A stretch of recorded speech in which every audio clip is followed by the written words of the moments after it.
सरकार का कोई धर्म नहीं होता है, राष्ट्रपति को धर्म नहीं होता है, प्रधानमंत्री को धर्म नहीं होता है, चीफ जस्टिस को धर्म नहीं होता है, मगर फिर भी इस देश के अंदर मुख्यमंत्री उत्तर प्रदेश के कहते हैं कि मैं एक जाति विशेष से बिलोंग करता हूं और मुझे गर्व है उस जाति पर। लेकिन बाबा होकर भी, जब बाबा होकर भी, संत होकर भी, सन्यासी होकर भी अपनी जाति को नहीं छोड़ पाए, तो फिर वो लोग जो जातिवाद के नाम पर अच्छे अच्छे पदों पर गए हैं वो कैसे छोड़ेंगे। तो इसलिए जाति जो है वो कभी नहीं जाती है। इस देश में जाति सच्चाई है, और जब तक इस देश में जाति रहेगी ये देश कभी महान नहीं बन सकता। लेकिन सवाल ये है वकील साहब, पिछली बार एक दलित को, एससी को उन्होंने राष्ट्रपति बनाया, अब की बार आदिवासी को, एक महिला को लाए हैं वो, तो आप नहीं समझते कि ये बीजेपी की एक बड़ी पहल है? जो विपक्ष है वो तो वही जनरल वाले लोगों को ला। देखिए, पहल तो जब मानेंगे जब प्रधानमंत्री बनाएंगे। प्रधानमंत्री की सीट को रोटेशन क्यों नहीं कराते? वो रोटेशन कराए ना, उसमें एक एससी का भी काम होना चाहिए, हर 5 साल के साथ में रोटेशन होना चाहिए। 5 साल जनरल रहेगा, 5 साल एससी रहेगा, तो मैं मानूंगा कि कोई बहुत बड़ा बदलाव कर रहे हैं। तो प्रधानमंत्री की सीट को रोटेशन करानी चाहिए। प्रधानमंत्री की, दूसरे तो ये भी नहीं कर रहे ना। दूसरों से हमें कोई कंपेयर नहीं करनी है, ये दोनों एक ही थैली के, एक ही थैली के, हम समर्थन नहीं कर रहे हैं। कांग्रेस बीजेपी एक ही थैले के चट्टे बट्टे हैं, एक ही सिक्के के 2 पहलू हैं। आरएसएस कांग्रेस ने बनाई है, कांग्रेस ने आरएसएस बनाई और आरएसएस ने बीजेपी बनाई। ये सब हिंदू हैं, एक से बड़ा एक हिंदू है। अपनी जनेऊ दिखाने का काम करते हैं, मंदिरों में जाने का काम करते हैं। इनसे कैसे उम्मीद करेंगे कि ये भारत के संविधान को सही रूप से इस देश के अंदर लागू कर सकते हैं? भारत का संविधान किसी भी धर्म को प्रमोट करने की आज़ादी नहीं देता है। भारत का संविधान कहता है be the people of India, हम भारत के लोग। जब हम भारत के लोग हैं, भारत में सब समान हैं, तो फिर जातिवाद के नाम पर आप आगे क्यों बढ़ा रहे हैं? ये दलित हो गया, ये ओबीसी हो गया, ये माइनॉरिटीज हो गया। प्रतिनिधित्व दे रहे हैं ना, आपका प्रतिनिधित्व दे रहे हैं, वो संविधान के अकॉर्डिंग दे रहे हैं। संविधान में है प्रतिनिधित्व, संविधान में अगर नहीं होता तो ये वोटिंग के मामले से लिए कह रहे हैं। संविधान में जो प्रतिनिधित्व है, जो नौकरियों में प्रतिनिधित्व, वो तो दे नहीं पा रहे हैं। बैकलॉग कितना रखा हुआ है, कितना बैकलॉग है, कितने प्रोफेसर हमारे बनने चाहिए, कितने जज हमारे बनने चाहिए, कितने हमारे आईएएस होने चाहिए, कितने पीसीएस होने चाहिए, कितने जज होने चाहिए हमारे, इसका तो आप बैकलॉग भरा हुआ है, उसको क्यों पूरा नहीं कर रहे हैं? आप छोटी छोटी सीटों पर तो आप हमारा प्रतिनिधित्व नहीं दे रहे हैं, बड़ी सीट पर प्रतिनिधित्व देने के लिए कह रहे हैं कि हाँ आप प्रतिनिधित्व दे रहे हैं। ये दिखावा है, दिखावा। हमें दिखावा न चाहिए, हमें जमीन पर हकीकत चाहिए। अगर हकीकत हमारे पास हो गई तो हमें किसी की जरूरत नहीं है। अगर कोई पहल कर रहा तो उससे भी दिक्कत है। पहल ये गलत पहल है। देखिए, पहल गलत है ये। हमें किसी की पहल की आवश्यकता नहीं है, हमें किसी का आशीर्वाद नहीं चाहिए। हमें हमारा जो अधिकार है वो दे दें हमें, बस। जो संविधान के माध्यम से हमारे अधिकार हैं वो ही नहीं दे पा रहे हैं, वो जगह जगह छीने जा रहे हैं। संविधान कहता है कि आप जातिवाद नहीं करेंगे, आप अनटचेबिलिटी नहीं करेंगे, आप देश के अंदर जगह जगह हो रहे हैं। हमें दिखाया जा रहा है कि आप दलित हैं, और प्रधानमंत्री बड़े शौक से कहते हैं, चिल्ला चिल्ला के कहते हैं, भाइयों बहनों आप दलितों को मत मारो, मारना है तो मुझे मारो, मारने तो गोली मुझे मारो। मगर दलितों के लिए कुछ करते नहीं है, वो नौकरियों के लिए कुछ नहीं करते। बैकलॉग भरा हुआ है। आप देखें यूनिवर्सिटियों में जाके हमारे लोग जो है, प्रोफेसर नहीं बनाया जा रहा उनको, हमारे लोगों को जो नौकरियां तो डर डर के नौकरी कर रहे हैं, तो फिर कैसे काम चलेगा? जो रिजर्वेशन है, रिजर्वेशन को ये सुप्रीम कोर्ट के माध्यम से, खुद अपने माध्यम से उसको खत्म करने का काम कर रहे हैं। एक कानून बना, कानून था जो 1989 में बना, SC/ST प्रिवेंशन एट्रोसिटीज एक्ट, उसको 20 मार्च 2018 को खत्म करने का काम किया था। सरकार ने क्या करा उसमें? आज भी SC/ST एक्ट में गिरफ्तारी होती है और बेल हो जाती है। पहले तो मुकदमे ही दर्ज नहीं होते हैं।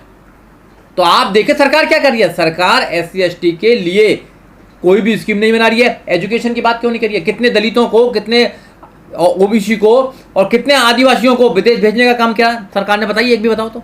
हो सकता है कि इनके माध्यम से सबको हिंदू बनाने का काम कर रहे हैं, क्योंकि हिंदू बनाने का ठेका ले रखा। इस देश को हिंदुत्व बनाना चाहते हैं, हिंदुस्तान बनाना चाहते हैं, इस देश को हिंदुओं का देश बनाना चाहते हैं। तो क्या पता उनका दूसरा एजेंडा हो ये। मेरा मानना यह है, बाबा साहब डॉक्टर अम्बेडकर ने कहा था, ये देश अगर एक धर्म का देश बन जाए तो वहाँ पर हमेशा प्रॉब्लम्स होती हैं। और भी आप देख लीजिए, ये सेकुलर स्टेट है, यहाँ सबके समान अधिकार हैं। कोई जाति का हो, किसी धर्म का हो, सबको संविधान ने पूरा बराबर का अधिकार दिया है। अगर आप जातिवाद करेंगे इस देश के अंदर, अगर धर्मवाद करेंगे, तो इस देश को कहीं आगे लेके नहीं जाएंगे।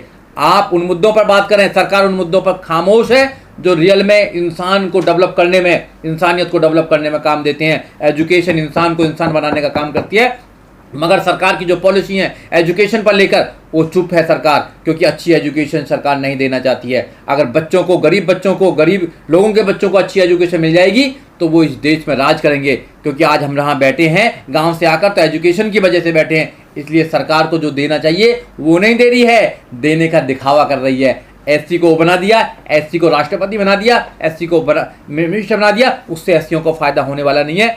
उसका तो फायदा हो सकता है मगर दलितों का या आदिवासियों का कोई फायदा होने वाला नहीं है। इसलिए समझना पड़ेगा ये सरकार की चाल है। बीजेपी आरएसएस के सक्रिय कार्यकर्ता को ही प्रेसिडेंट बनाती है।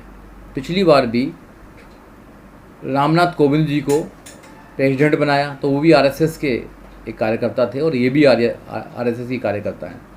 तो आरएसएस का एक प्रतिनिधित्व वहाँ पर जा रहा है जो राष्ट्रपति हैं। और देखो कभी कहते हैं एससी बना दिया, कभी कहते हैं एसटी बना दिया। ये तो सिर्फ नाम के हैं, एससी एसटी तो नाम के हैं, सिर्फ एससी एसटी को खुश करने के लिए। अंदर कुछ और है। अंदर आरएसएस की विचारधारा का व्यक्ति है। जो आरएसएस की विचारधारा में फिट बैठता है जो व्यक्ति, और जाति से भी वो एसटी है, तो उनको सूट करता है कि ये आदमी वहाँ बैठकर हमारा काम करेगा। उन्हें देश की कोई चिंता नहीं है, उन्हें राष्ट्रपति पोस्ट की कोई चिंता नहीं है। उनको अपनी चिंता है कि अगर हम कोई पार्लियामेंट के अंदर, राज्यसभा या लोकसभा में कोई भी बिल लाएंगे तो राष्ट्रपति साहब जो है हमारा साइन कर दें। जिसको जज बनाना चाहेंगे राष्ट्रपति साहब उसको नियुक्त कर दें। देश में जो भी होगा वो हमारे कहने पर हो, तो इसलिए एक अपना नुमाइंदा वहाँ पर बैठाने का काम करते हैं। मुझे लगता है कि किसी को भी बना दें, वो चाहे वो एसटी को बना दें, एससी को बना दें, अगर उनका वो आरएसएस का आदमी है तो दलितों की स्थिति में, कंडीशन में कोई भी बड़ा बदलाव आने वाला नहीं। कई दिन से उनकी फोटो वायरल हो रही है, वो मंदिर में झाड़ू लगा रही हैं। देखिए, आरएसएस और बीजेपी इस देश को हिंदुस्तान बनाना चाहती है, हिंदुओं का देश बनाना चाहती है। बाबा साहब डॉक्टर अम्बेडकर ने अपने जीते जी जब संविधान बनाया बाबा साहब डॉक्टर अम्बेडकर ने, तो बाबा साहब डॉक्टर अम्बेडकर ने इसका इलाज करके गए हैं।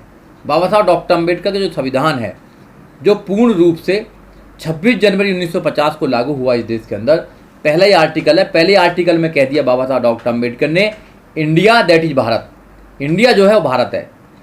और जो प्रियम्बल है, प्रियम्बल स्टार्ट होता है be the people of India, वो किसी भगवान के नाम से, किसी अल्लाह के नाम से, किसी गॉड के नाम से, किसी वाहिगुरु के नाम से, किसी देवी देवता के नाम से शुरू नहीं होता है। वहाँ उस समय लोगों ने कहा था कि भगवान के नाम से शुरू किया जाए इसको, संविधान को, कि अपने अपने धर्म जो मानने वाले लोगों उन्होंने कहा कि भाई भगवान के नाम से शुरू किया जाए। तो बाबा साहब डॉक्टर अम्बेडकर ने कहा कि नहीं, इस पर वोट कराई जाए। तो जब वोट हुई तो उस समय भी पार्लियामेंट में भगवान को हारना पड़ा और be the people of India के नाम से स्टार्ट करना पड़ा।